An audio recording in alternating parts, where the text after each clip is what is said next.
At our hotel, there's this big giant rock that has a giant footprint in it. And it's monstrous. I went down there with Brian Schwartz. He's an NFL football player. He wears a size 17 shoe. Okay. This thing was twice the size of his shoe. Jeez. And it's like, whoa. So, and then the people that own the pyramid, they've got all these stories of these giants. And like, I hear that you guys got giants down here. And they're like, yeah, we do. And like, okay, well, would they come up out of the ground? Or they're like, yeah, they live in the ground. And they're like, but that's not as scary as the ones that come out of the sky.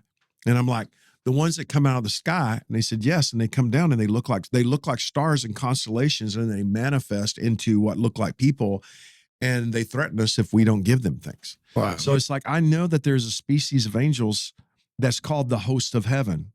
The host of heaven is the constellations. They're also known as the stars of God. They're also known as the stars. And so they have those. Well, I can guarantee you some of those have fallen. Some of those have rebelled. And they show up down there on top of the stars come down, they manifest, and all kinds of craziness happens. So I was really more interested in that than I was the whole giant thing. We go to this prayer mountain. I'm in prayer. All these guys are praying for us. I'm there with my son, Ben. I'm there with my executive pastor, Jerry Sellers, who runs Redemption Ranch out in West Texas. And we're just sitting there, man, and they're all praying in Spanish. And so I'm just kind of, yes, Lord. Yes, Lord. I'm just kind of getting into the presence of the Lord. Yes, Lord. And God, I lift up these men of God. And I'm just praying like that. And I look, there's this giant valley between us. And then there's a ridge.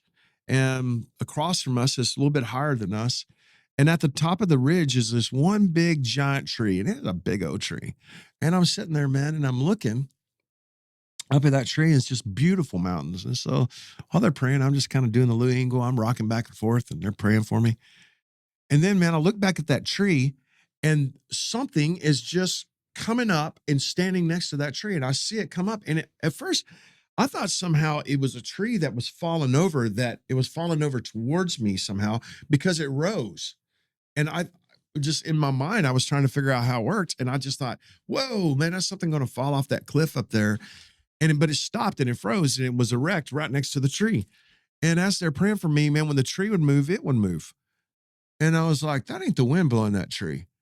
And then I saw these arms come down beside it, and he goes like this, and he puts his arms back, and it still kind of looks like a tree. Whoa. But I'm like, that ain't a tree.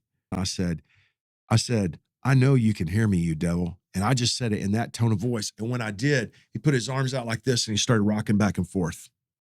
Like, whoa. Like you were challenging him. Yeah. Wow. And I was like, whoa. And I mean, it was just rocking back and forth, like bowing up. And I told my son, I said, Ben, he said, what? And I said, turn around and tell me what you see up there. And Ben turned around and he was staring. Ben's 34 now, and he was staring. And he's so chill, man. He just pulls out a chair and he sits down and goes, a freaking giant. I said, yeah, I see him too. And I've been staring. He's like, wow. And he's like smiling. And I'm like, it can hear us talking. And Ben's like, really? Yeah. I said, it can hear us.